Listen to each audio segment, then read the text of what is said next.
Ukrainian forces staged their heaviest shelling attack in years in the country's Russian-controlled east on Thursday. That's according to Moscow-installed officials there. The attacks came as both sides ruled out a Christmas truce in a war that's been raging for almost 10 months.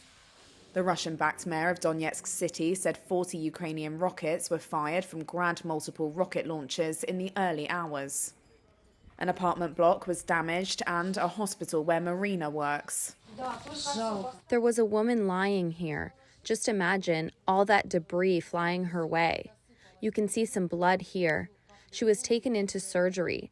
They sewed up and bandaged the wound on her leg. Local resident Ludmila Butsenko sustained a head injury. I heard a loud rumble, and I saw something like a big fireball falling right in front of the balcony. It all started coming in onto my bed. Glass, bits of bricks, all of it.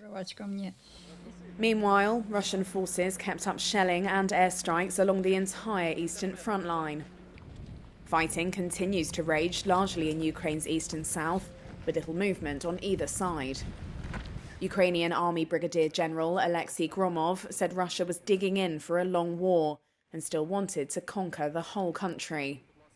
The Kremlin realizes that in the short-term perspective, it is impossible to achieve victory in the war, thus seeking to turn the conflict into a prolonged armed confrontation aimed at exhaustion of Ukraine and our partners. Moscow and Kiev are not currently holding talks to end Europe's biggest conflict since World War II. On Wednesday, Kremlin spokesman Dmitry Peskov said a Christmas ceasefire was not on the agenda, the same day that Kiev suffered its first major drone attack in weeks.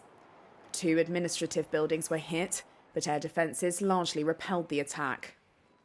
Russia denies deliberately attacking civilians, while Ukraine says Russian strikes constitute a war crime.